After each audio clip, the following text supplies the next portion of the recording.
स्वागत है आप सभी का हमारे YouTube चैनल नर्सिंग ज्ञान कोर्स में। मेरा नाम है चंदन और आप देखना शुरू कर चुके हैं जो जीएनएम में जो आने वाली वैकेंसी है उनके संबंधित कुछ तथ्यों पे आधारित वीडियो को। ठीक है, आशा करते हैं वीडियो पसंद आएगा। अगर वीडियो पसंद आता है तो हमारे चैनल को जरूर सब्सक्राइब कीजिए, साथ ही वीडियो को लाइक तथा अपने दोस्तों में भी जरूर शेयर कीजिए।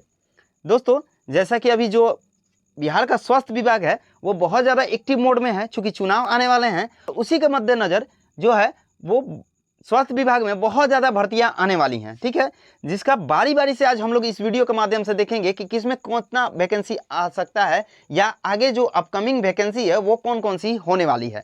ठीक है, चलिए वीडियो को शुरू करते हैं। सबसे पहले हम लोग बात करेंगे जो सीएचओ का वैकेंसी है उससे। ठीक है, तो आप लोग जानते हैं कि इससे पहले भी एक बार सीएचओ का बहाली जो है वो रद्द किया जा चुका है। जो 4500 के आसपास वैकेंसी है उसको एक बार पहले ही एडवर्टाइज करके या उसको सूचना को निकाल के और उसको फिर से वापस ले लिया गया था।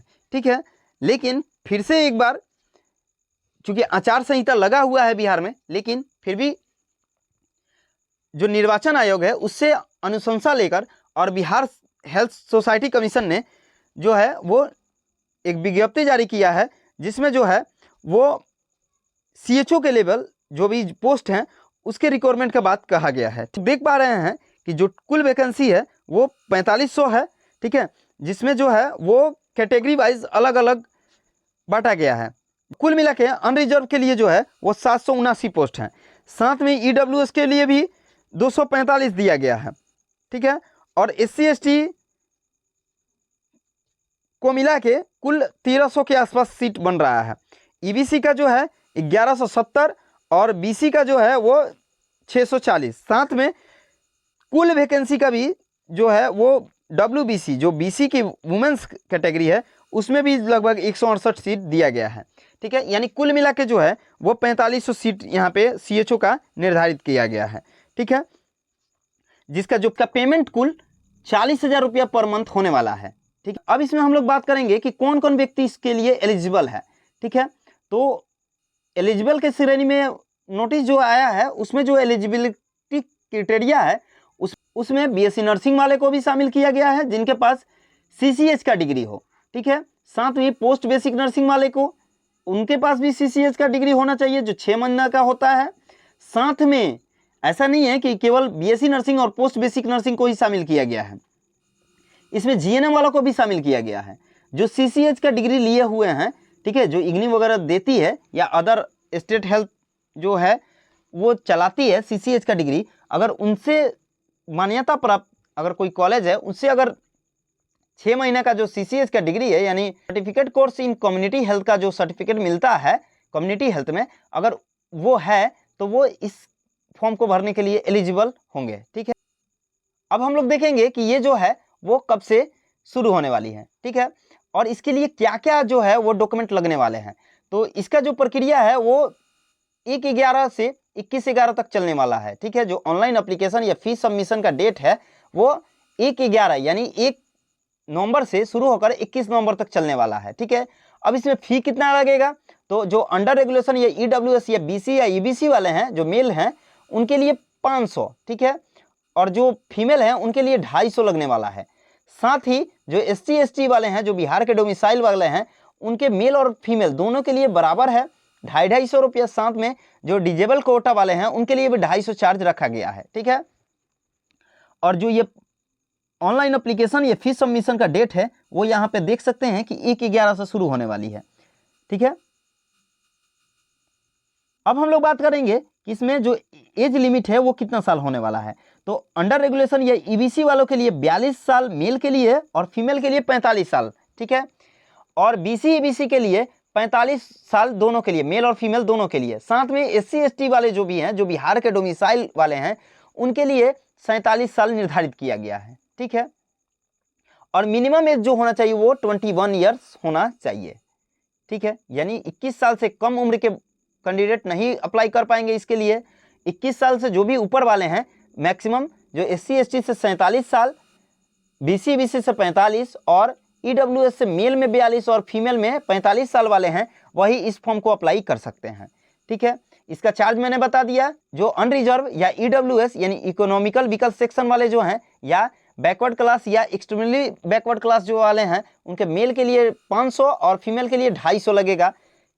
SC ST के मेल और फीमेल और जो दिव्यांग वाले हैं उनके लिए भी मेल और फीमेल का दोनों का जो है वो 250 चार्ज रखा गया है।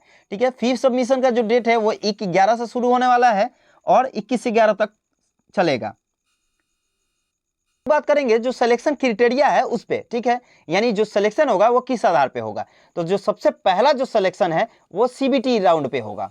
ठीक है, यानी CBT यानी कंप्यूटर बेस्ड जो टेस्ट होता है उसी पे जो वैकेंसी वाइज है, ठीक है, उसी पे सिलेक्शन होगा।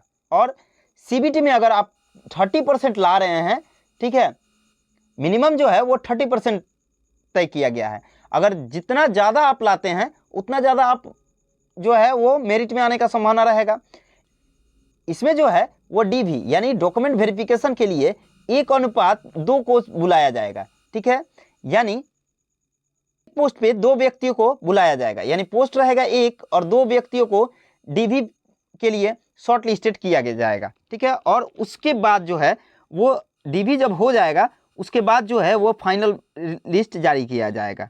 ठीक है, अब हम लोग बात करेंगे कि इस फॉर्म को भरते वक्त कौन कौन सी चीज़ों को हमारे पास होना जरूरी होता है। ठीक है, एक और वीडियो लाएंगे जिसमें फॉर्म को फिल करके बताएंगे कि कैसे फॉर्म को फिल करना है। ठीक है, उससे पहले हम लोग ये जानेंगे कि कौन कौन से डॉक्यूमेंट को हमारे पास अवेलेबल होना चाहिए फॉर्म को फिल करते समय। ठीक है, तो सबसे पहला जो है वो मैट्रिक के जो भी ओरिजिनल डॉक्यूमेंट्स हैं, मैट्रिक इंटर के और GNM या BSc नर्सिंग के जो भी या पोस्ट बेसिक नर्सिंग के जो भी हैं उसका डॉक्यूमेंट जो है वो हमारे पास अवेलेबल होना चाहिए। साथ ही उनका मार्कशीट या जो भी सर्टन जो सर्टिफिकेट है वो हमारे पास अवेलेबल होना चाहिए। 2 फोटो होना चाहिए।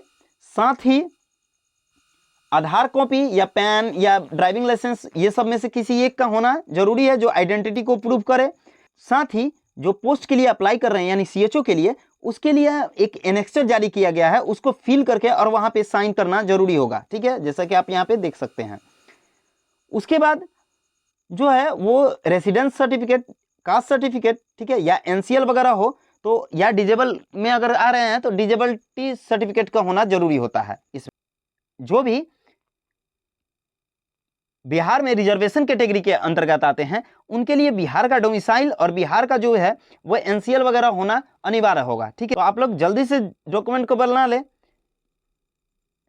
साथ ही अगर आप EWS कैटेगरी के अंतर्गत आते हैं, ठीक है, तो आपको जो है वो EWS का भी सर्टिफिकेट लगाना अनिवार्य होगा। ठीक है, और अगर आप SC ST के अंतर्गत आते हैं तो उसके लिए कास्ट सर्टिफिकेट के साथ डोमिसाइल सर्टिफिकेट भी होना जरूरी है। अगर अनमैरिड आप मैरिड फीमेल है, ठीक है, तो उस कंडीशन में जो है के नाम के अनुसार, ठीक है, या जो भी कैंडिडेट हैं उनके पापा के नाम रहेगा कास्ट और सर्टिफिकेट पे और वही एड्रेस भी होना चाहिए। ठीक है, तो ये चीज़ खासकर ध्यान रखने वाला है। साथ ही EBC और BC वालों के लिए भी सेम है कि अगर आप मैरिड महिला हैं या फीमेल हैं तो उनका जो कास्ट और रेसिडेंस बनेगा वो फादर के नाम से ही बनेगा। ठीक है, आप लोग ऐसा ना कीजिएगा कि अपने पति के जो रेसिडेंस है, ठीक है, या पति के नाम से कास्ट वगैरह बना लें। ठीक है, ऐसा नहीं होना चाहिए। ठीक है, जो भी कास्ट बना रहे हैं या डोमिसाइल बना रहे हैं वो आपके पापा के नाम के अनुसार और पापा के एड्रेस से ही बनना होना चाहिए। ठीक है, उसके बाद अगर आप डिजेबल हैं तो उनके पास जो डिजेबिलिटी सर्टिफिकेट है उसको होना जरूरी होगा। अगर आप फ्रीडम फाइटर से बिलोंग करते हैं या फ्रीडम फाइटर के फैमिली से बिलोंग करते हैं तो उसके लिए आपको फ्रीडम फाइटर का जो सर्टिफिकेट वगैरह है उसको भी दिखाना जरूरी होगा, जो general administration of department of Bihar द्वारा जारी किया जाता है, जो पत्र या जो लेटर होता है उसको भी देना पड़ेगा। साथ ही 35% जो है वो हॉरिजेंटली यानी क्षैतिज रूप से महिलाओं के लिए जो सीट है वो रिजर्व रहेगी। ठीक है, तो ये सारी चीज़ जो है वो तैयार कर लीजिए। सबसे ज़रूरी जो चीज़ें हैं वो पहला है कास्ट, दूसरा रेसिडेंस यानी निवास जिसे बोलते हैं हम लोग। महिलाएं खासकर ध्यान देंगी कि जो महिला हैं वो फादर के नाम से ही कास्ट और रेसिडेंस को बनाएंगी। ठीक है, जो महिला हैं वो फादर के नाम से ही यानी फादर को मेंशन करते हुए ही, ठीक है, जो कास्ट और रेसिडेंस बनेगा उसको बनाना है। ठीक है, बिहार के जो हैं उनके लिए एक और है कि जो NCL है वो बना वाले हैं। ठीक है, जो NCL है यानी नॉन क्रिमिनल जो सर्टिफिकेट होता है उसको भी वो बना लें, ठीक है, ताकि जो है NCL का बेनिफिट उनको ज़्यादा मिलता है और ज़्यादा मिल सके। ठीक, बात करेंगे कि जो अपकमिंग वैकेंसी है उसके मद्देनजर बिहार सरकार है वो एक बिहार गजट प्रस्तुत की थी, ठीक है, 25 अक्टूबर के डेट में, जिसमें बिहार फार्मासिस्ट के संबंधित नियमावली को बनाया गया था। यानी जो बिहार में फार्मासिस्ट का बहाली जो होगा वो इसी नियमावली के तहत होने वाला है, जिसमें जो है 75% जो है वो लिखित परीक्षा के अंतर्गत जो है वो सिलेक्शन होगा। ठीक है, ठीक, जो 25 अंक है वो होने वाला है। आप बिहार राज्य के अंदर किसी सरकारी अस्पताल में, ठीक है, आप कार्य कर रहे थे संविदा वगैरह पे, ठीक है, तो उसके लिए आपको 25 अंक मिलेगा। ठीक है, यानी टोटल जो है वो 100 अंक निर्धारित किया गया है। ये जो है वो डी फार्मा के लिए ही है। ठीक है, यहाँ पे देख सकते हैं आप कि जो बी फार्मा और एम फार्मा अभ्यर्थी हैं उनको भी डी फार्मा उत्तीर्ण होना जरूरी है। ठीक है, यानी ये बोले जो ये वैकेंसी है वो डी फार्मा के लिए ही डेडिकेटेड है। ठीक है, जिसमें बी फार्मा और एम फार्मा उत्तीर्ण वैसे ही छात्र भर सकते हैं जो सबसे पहले डी फार्मा किए हैं उसको लोग बी फार्मा वगैरह किए हैं। ठीक है, वैसे ही अभ्यर्थी इस फॉर्म को भर सकते हैं। ठीक, डायरेक्ट बी फार्मा करने वाले अभ्यर्थी इस फॉर्म के लिए एलिजिबल नहीं होने वाले हैं। ठीक है, तो डी फार्मा वाले जो भी हैं उनके लिए ये फॉर्म होने वाला है, और डी फार्मा के बाद अगर बी फार्मा आपने किया है तब जाके इस फॉर्म के लिए एलिजिबल हैं। ठीक है, तो जो 75 नंबर का अंक है, जो 75 अंक है वो मिलने वाला है आपका परीक्षा के दृष्टि से, ठीक है, या परीक्षा लिखित परीक्षा जो होगा उससे, और 25 नंबर जो है वो आपको मिलेगा आपका जो भी सरकारी अस्पताल में अनुबंध या जो कॉन्ट्रैक्ट बेचुअल जो आप काम कर रहे हैं उस पर पर ईयर 5 नंबर के आधार पे। ठीक, अभी तो सरकार ने अधिसूचना जारी किया है, ठीक है, नियमावली के लेके, लेकिन ये जो है वो जल्द ही दिखने वाला है। ठीक है, चूंकि चुनावी प्रक्रिया प्रारंभ होने वाली है उससे पहले जो है वो लगभग वैकेंसी को समाप्त कर लिया जाएगा। ठीक है, ऐसा अनुमान हमारे तरफ से लगाया जा रहा है। अब आगे कौन कौन सी वैकेंसी आने वाली है उस पर बात करते हैं। ठीक है, तो जैसा कि आप यहाँ पे देख पा रहे हैं कि जो वैकेंसी है वो पहला होने वाला है ECG का। ठीक है, जिसके लिए भी जो नियमावली है वो भी कैबिनेट में मंजूरी मिलते ही जारी कर दिया जाएगा। ठीक है, या कैबिनेट में मंजूरी मिलते ही जो नियमावली जो बन के तैयार है उसको जारी कर दिया जाएगा। ठीक है, उसके बाद जो है वो आप यहाँ पे देख सकते हैं कि जो ड्रेसर वगैरह हैं, ठीक है, जो ड्रेसर हैं उनके लिए भी वैकेंसी आने वाली है, यानी वैकेंसी का भरमार आने वाला है। ठीक है, उसके बाद जो है वो लैब टेक्नीशियन वालों के लिए यहाँ पे वैकेंसी आने वाली है बिहार सरकार द्वारा। ठीक है, तो वैकेंसी जो है वो लगातार आएगी, साथ में एक्सरे टेक्नीशियन का भी पोस्ट आने वाला है। ठीक है, इससे पहले भी 2022 में एक्सरे टेक्नीशियन, ECG टेक्नीशियन और OT असिस्टेंट का बहाली जो है निकला हुआ था। ठीक है, जिसे नवंबर 2023 में जाके जो उस समय की वर्तमान सरकार थी उसने रद्द कर दिया था। ठीक है, जिसमें बहुत सारे बच्चे जो फॉर्म भरे हुए थे, जिसमें मैंने भी भरा हुआ था OT असिस्टेंट का। ठीक है, जिसका पैसा बोला गया था कि रिफंड होगा, लेकिन अभी तक रिफंड नहीं हो पाया है। ठीक है, सरकार से अब यही आशा करते हैं कि ये जो वैकेंसी अब निकलेगी कम से कम वो रद्द ना करे, और जो भी प्रक्रिया है उसको जल्दी से जल्दी पूरा करके और उस पोस्ट पे जो एलिजिबल कैंडिडेट हैं उसको जल्दी से जल्दी भेजें। ठीक है, आशा करते हैं वीडियो पसंद आया होगा। अगर वीडियो पसंद आया है तो हमारे चैनल को जरूर सब्सक्राइब कीजिए, साथ ही वीडियो को लाइक तथा अपने दोस्तों में भी जरूर शेयर कीजिए। मिलते हैं किसी अन्य वीडियो में, तब तक के लिए धन्यवाद।